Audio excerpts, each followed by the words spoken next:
Hello, welcome to Exposed News Outlet, where we shed light on topics that matter most. I'm your host, Aundreya.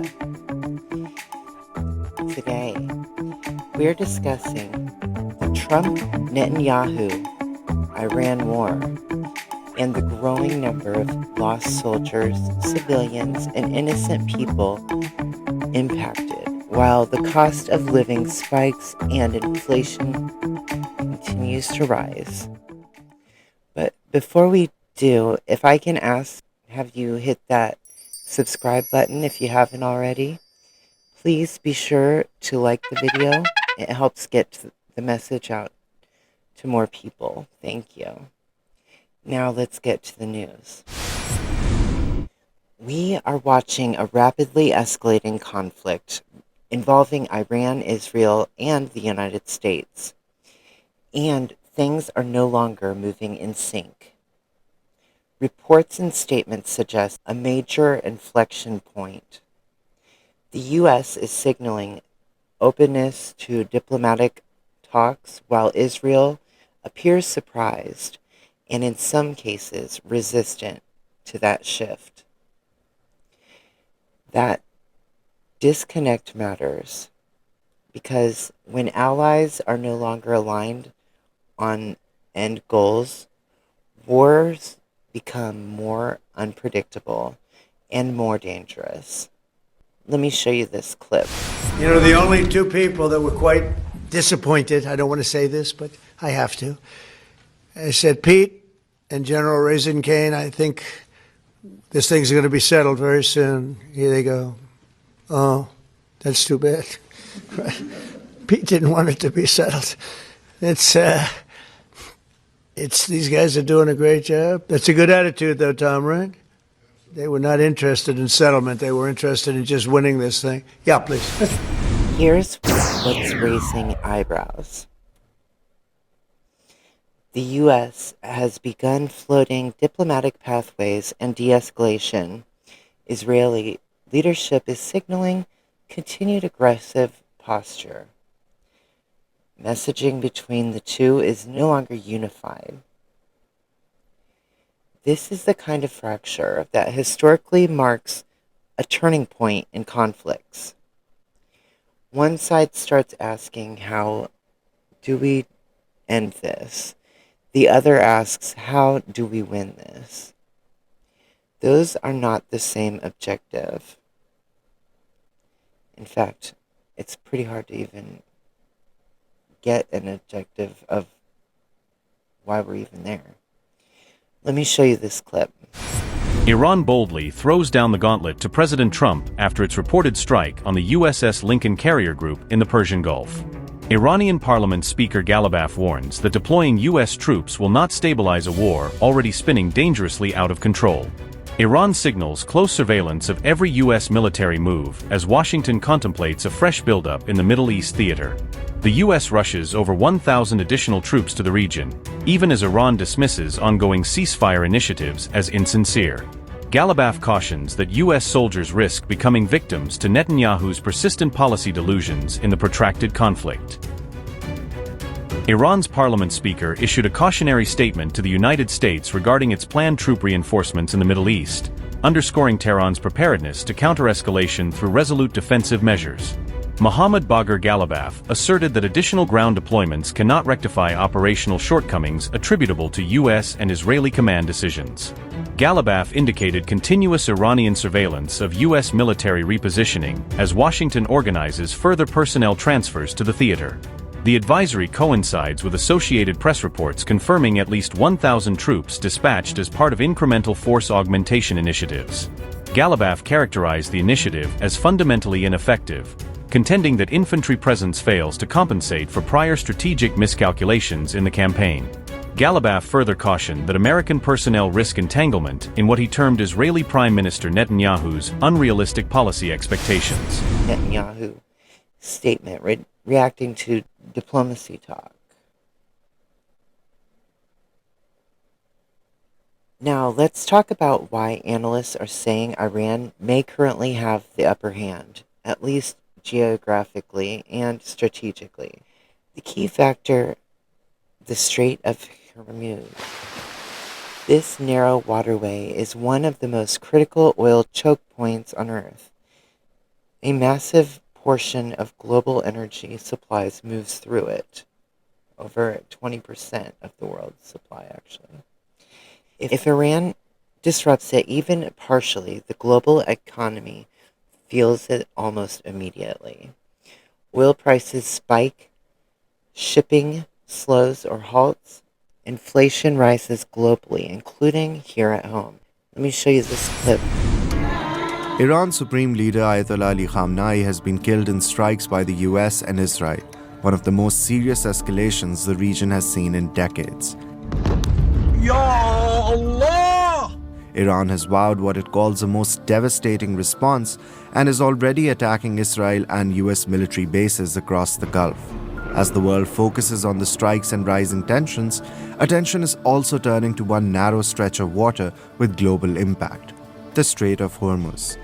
At its narrowest point, it is about 33 kilometers wide, yet around a fifth of the world's oil, roughly 20 million barrels a day, passes through it, along with a significant share of global liquefied natural gas or LNG. It is the main export route for Gulf producers, and more than 80% of the oil that leaves it heads to Asia. China is Iran's biggest oil buyer, importing more than 1.8 million barrels a day last month, according to ship tracking company Vortexa. Reuters reports that ships in the Gulf have received radio warnings from Iran's Revolutionary Guards saying no vessel is allowed to pass through the strait. There is no official confirmation of a closure, but Iran has long threatened to block it if attacked. With tensions high and the risk of disruption looming, we turn to how critical this waterway is for South Asian countries that depend heavily on Gulf energy. Strait of Hormuz has extreme significance for South Asian countries. For instance, in the case of Pakistan, over 90% of the country's oil imports come from the Gulf, and essentially all of them are routed through this strait. Similarly, for LNG, the figure stands anywhere between 70 to 75%. For India, over 60% of their oil imports come from Strait of Hormuz. In 2019, attacks on two tankers in the Gulf pushed oil prices up and sent shipping costs higher within days. If something similar happens again along this route, what could that mean for South Asian economies? In case of a long-term closure, the impacts on South Asian countries can be drastic. For instance, for only $1 increase in oil prices, India's import bill can jump by $2 billion.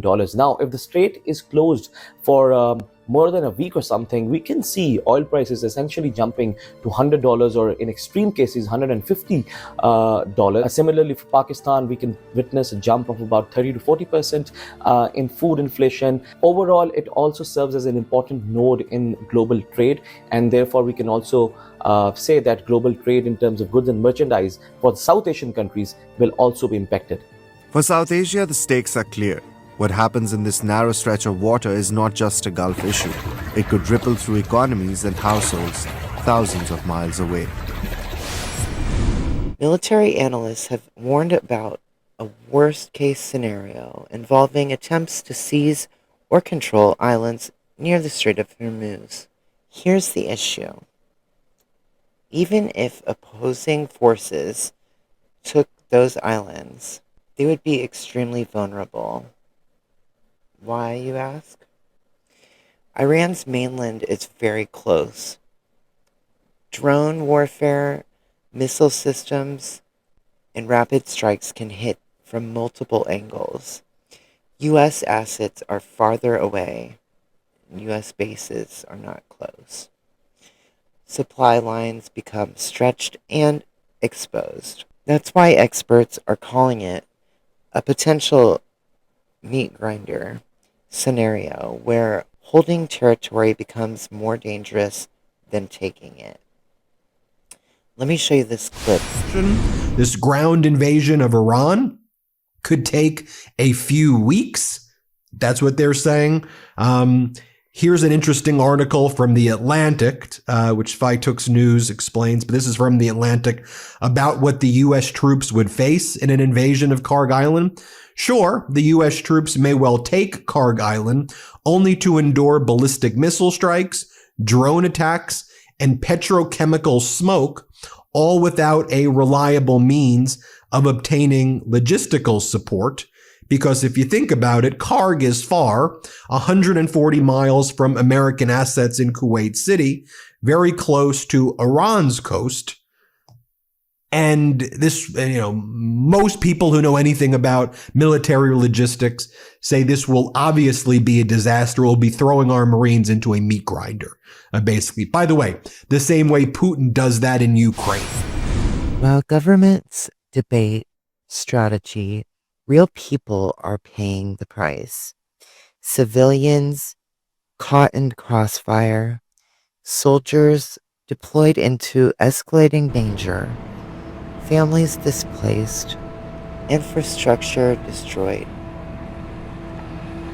And globally, gas prices rise, food costs increase, supply chains tighten. Economic slowdown. War doesn't just stay on the battlefield. It hits people at the grocery store, at the pump, and in their daily survival, as if it wasn't bad enough already. Let me show you this clip.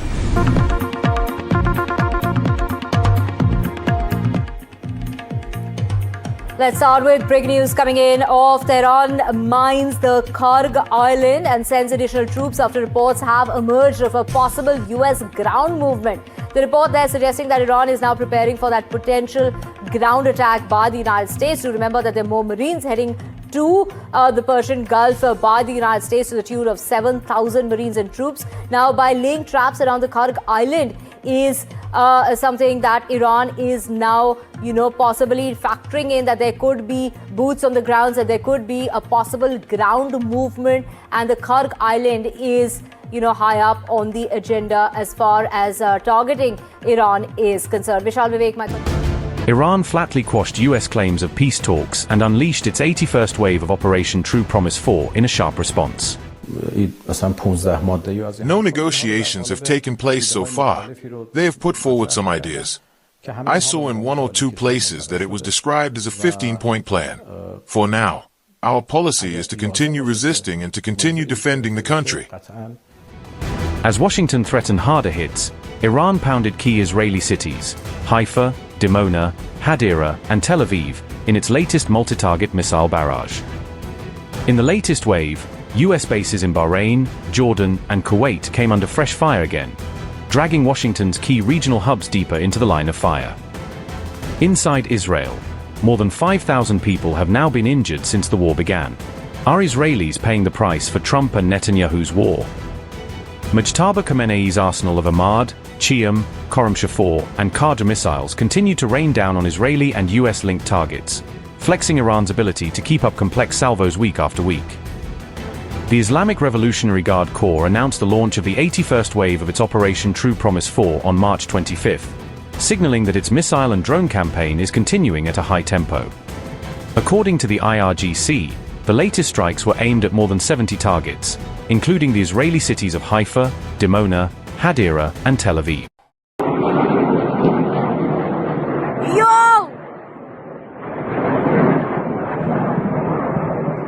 This is no longer a shadow conflict. It's a turning point, captured in stark, unflinching detail. Hezbollah now claims it has pierced the very core of Israel's military command in Tel Aviv. Precision-guided missiles, devastating impacts, and a message that echoes with chilling intent. The stakes have surged, the lines have blurred, and the war is no longer simmering, it is spiraling into something far more dangerous. Rockets were launched from Lebanon towards central Israel on Thursday. Israeli media reported at least 6 projectiles were detected and intercepted mid-air. Emergency teams rushed across multiple locations as sirens echoed and tensions surged across Tel Aviv. But Hezbollah's claim goes far beyond a routine rocket barrage.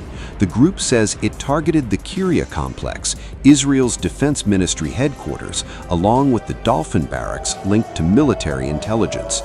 Dramatic visuals allegedly captured the exact moment of impact, raising serious alarm over Israel's most sensitive defense hub. In a parallel strike, Hezbollah fighters claimed they destroyed a Merkava tank near Deir Syrian using a guided missile. The strike, reportedly timed at 01:50 a.m., was described as a direct hit. War is now threatening the global economy, upending energy markets, supply chains, and now fears of a possible food crisis. President Trump is asking other countries to send warships to help reopen the Strait of Hormuz. Here's ABC's senior White House correspondent, Selena Wei. Tonight, President Trump scrambling to ease oil prices as Americans feel the pain at the pump. The national average for gas now $3.67, up 73 cents since the war began. Diesel nearing $5 a gallon, driving up transportation costs, with UPS and FedEx announcing new shipping surcharges. At the center of the crisis, the Strait of Hormuz, where roughly 1/5 of the world's oil flows, now at a virtual standstill from Iran's attacks on ships. Trump now calling on other countries to send warships to help reopen the strait, posting that many countries will do so, and hopefully China, France, Japan, South Korea, the UK, and others that are affected by this artificial constraint will send ships to the area. The impact already rippling through the economy. We're seeing everything from freight, shipping costs, to transportation costs, prices at the gas pumps, to what you will see at the grocery store. Everything that gets moved is going to be affected by these price hikes. Food prices now under pressure, too, from those higher transportation costs, and because 1/3 of the world's fertilizer ingredients moves through the Strait of Hormuz. The administration saying they're ready to help farmers. The president is very aware of these challenges and these issues. We are very close to having an announcement on some solutions. The Trump administration claims they expected Iran would target the strait, raising questions from experts about why they weren't more prepared. This week, the administration acknowledging the U.S. Navy is not yet ready to escort oil tankers through the strait. Driving the volatility, Trump's conflicting messages on how long this war will last for. And with tonight, new controversy over President Trump's Political Action Committee using the war in Iran to raise money. A new fundraising email uses an image from the dignified transfer of the first 6 U.S. service members killed in this war and offers donors access to private national security briefings. Back here in the United States, public reaction is growing. There are increasing calls for de-escalation, accountability, transparency, and nationwide protests are being organized, including the next No King's Day is this Saturday, March 28th. Let me show you this clip of protest footage and organizers' announcements of demonstrations. My friends, the next No King's Day protest is on March 28th, and it needs to be huge. Some of you are probably thinking, another protest? Yes, and here's why. 3.5%. A study of protest movements throughout history by Harvard professor Erica Chenoweth found that when 3.5% of a population actively participate in sustained peaceful protests, it can topple authoritarian regimes like the one currently occupying the Oval Office. The visibility of civil resistance actions allows them to attract participation from ambivalent people. I've never protested before in my entire life, and I decided I was going to come out here and stand with you guys. No King's Day rallies in 2025 were some of the biggest protests in American history. But we must keep building solidarity if we want real change. To hit 3.5%, we need 12 million people to show up on March 28th. Now, I know it sounds like a lot, but 7 million attended the last No King's Day protest in October. Folks, the momentum is on our side, and Trump is only getting more unpopular by the day. A lot of people feel betrayed. Whether it's his reckless tariffs, his deadly deportation agenda, his corrupt business deals, or launching us into another war in the Middle East. The American people are fed up. They're tired of their problems being ignored. Shame on this American government that is able to find money for war, but has nothing to say on the problems of the people right here. King Trump is backed into a corner, and the midterms are coming up fast. This is why we must stay engaged and keep up the pressure. Come be one of the 12 million people to peacefully take to the streets on March 28th. Bring your family, bring your friends. Let's continue to build solidarity with each other and keep up the pressure on wannabe King Trump. Visit nokings.org to find a protest where you live. Make your voice heard. There are No King's Day protests happening across the country on March 28th this weekend. If you believe in democracy, accountability, and the Constitution, this is a moment to show up, stay informed, and stand together. Let's break it down. The U.S. and Israel appear to be diverging on strategy. Diplomacy vs. escalation is now a key divide. Iran holds strategic leverage through the Strait of Hormuz. Military experts warn of a meat grinder scenario. Civilians and everyday people are paying the price globally.